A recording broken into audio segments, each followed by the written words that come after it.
The Dry Bone Army, rising up, fighting the good fight of faith to God's glory. Ezekiel 37, 1-10. Hosted by Ricky Hendon. This is the Dry Bone Army Podcast.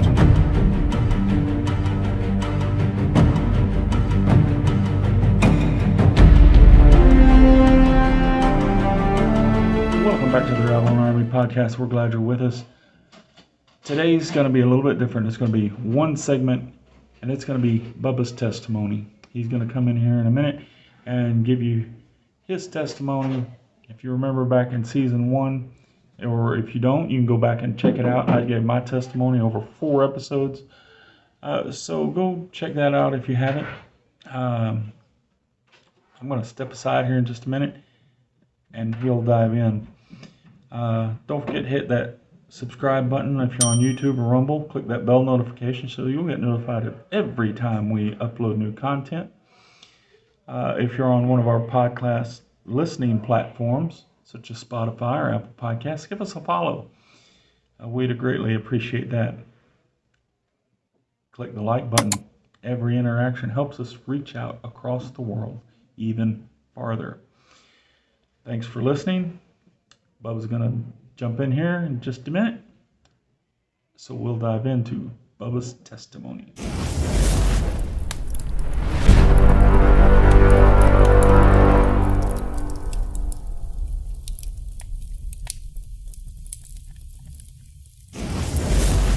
Hello, Dry Bone Army. It's me, Bubba, and I will start out telling you I was born into a Christian home. Mom and Dad took us to church every Sunday morning, Sunday night, Wednesday night, and Dad was a deacon and a lay pastor. He would fill in for preachers who were sick. And on nights before going to bed, we would read a Bible scripture and pray. So that was my upbringing. And at the age of 6, I asked my dad what it meant to be saved. And this was on a Thursday night. And we had finished our Bible reading and praying, and I asked Dad that, and he stayed up with me till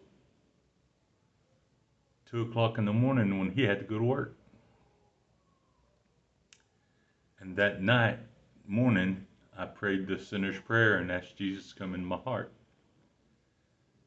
The following Sunday, I walked the aisle at church and made my decision in public. A few weeks later, I was baptized, and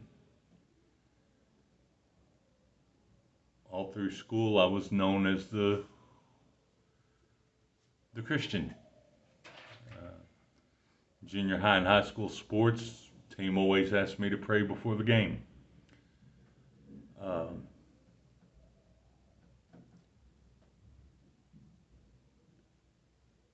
And I sang in choir since 8th grade when my voice changed to this. And that was my life. That was my upbringing. I graduated high school, I go to college, and that's when I found that there was other things in this world. And I was introduced to pornography, and that started a downward spiral.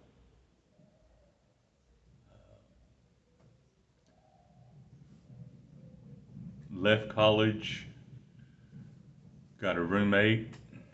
We started going to strip clubs. And I got a job at the prison, and I wasn't going to church as often anymore then. And things just got spiraled, went worse and worse. And I didn't like who I was becoming working there. Uh, Came one day, I came home from work, and it was my 4 days off. We worked 4 on, 4 off back then at the prison, and my mother called me, asked how my week was, and I said, it was a typical week. Fortunately, Warden Jackson saved my butt, but I didn't say butt.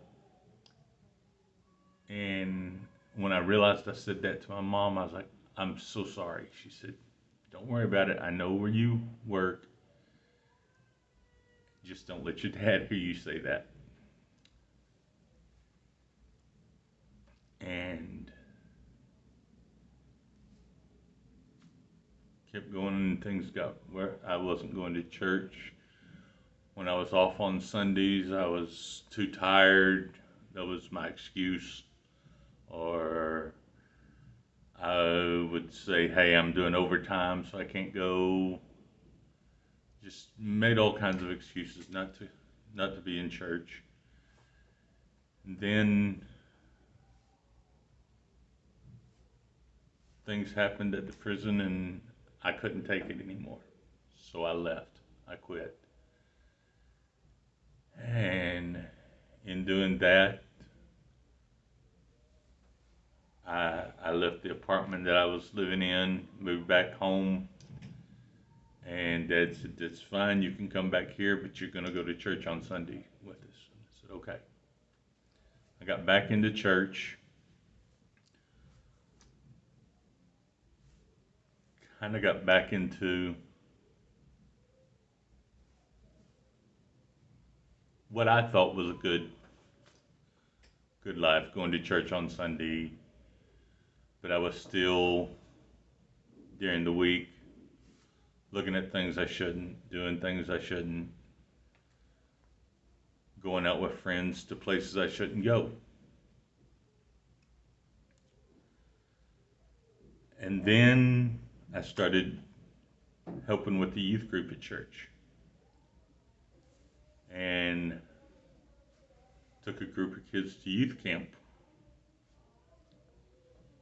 And I got to share the gospel with a young man there. And he became a Christian. And we got to spend, and that was the first night of camp. And we got to spend the rest of the week talking and everything. He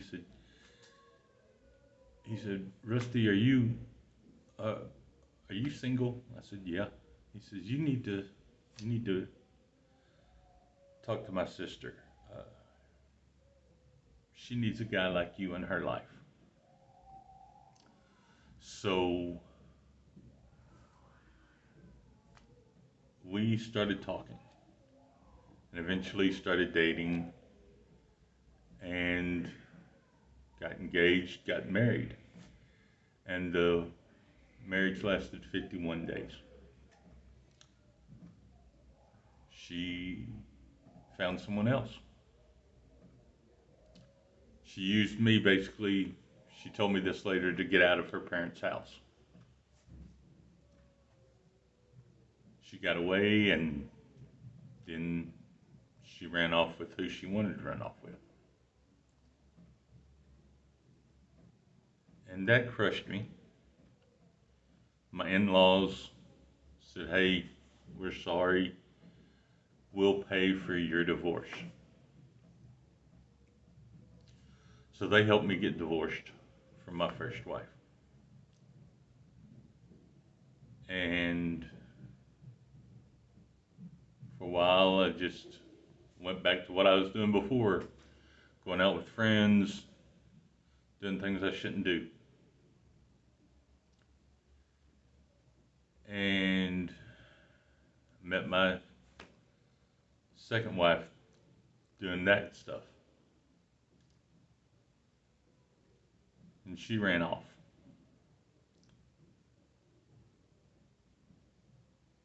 And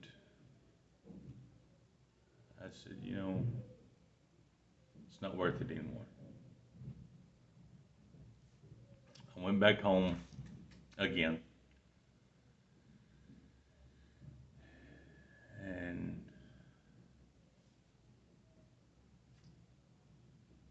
got back in church. And things started getting better. I started doing what I should do. And then my dad passed away. So I had to take care of my mom. Dad passed away in March. In August of that year, my mother asked me, she goes, "Are you not dating because you're taking care of me?" And I told her, "Mom, no, that's not it. Honestly, I'm still married to my second wife. We never got divorced because something always happened with the paperwork that it didn't go through." She said, "Oh, okay." And I thought that was it. Well, a couple of weeks later,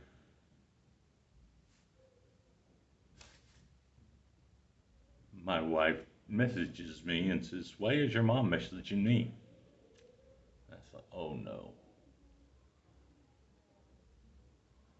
Well, we get to talking and she says that she's sorry and she wants to make amends and everything. And so we get to talking for a while, and in December we went and picked her up. My mom and I went and picked her up in Alabama, brought her back home.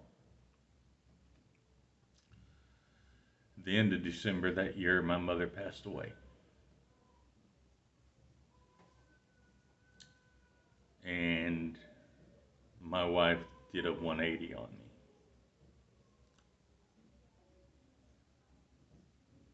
And I think she was literally trying to get rid of me. When I finally came to my senses, I kicked her out. But she took all my money. She took a lot of stuff out of the house that wasn't hers. She even stole my brother and sister-in-law's lawnmower that they had just bought that was in my garage.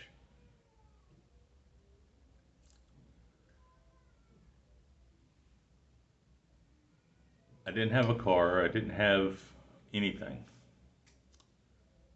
And my brother and sister-in-law helped me out. My brother said, "Hey, in doing this, you're going to come to church with us. You're going to go to men's group with us." I said, "Okay." And that's when we started here at Beltway, and I started going to Kingdom Men, and I learned that I wasn't alone in all of my past. And that year, I got a scholarship to go to men's boot camp.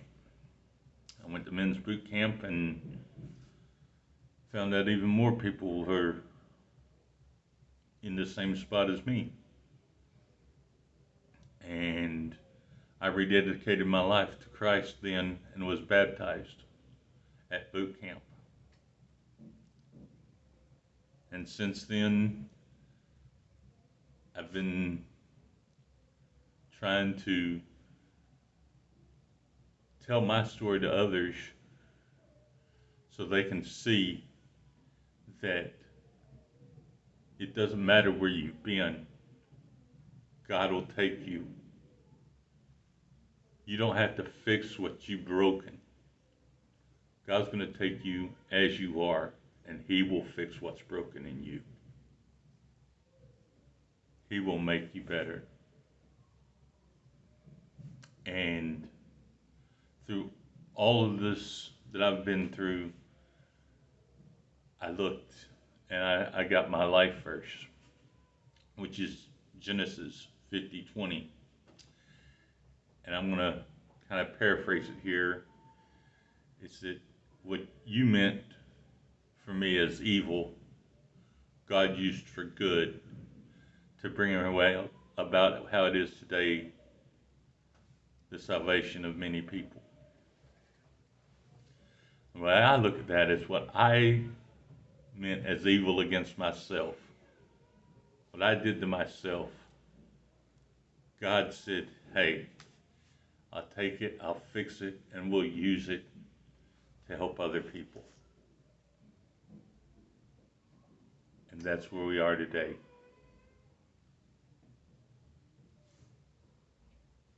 I hope that my testimony helps you in some way realize that it doesn't matter how broken you think you are, God can fix it. You don't have to fix it to come to God.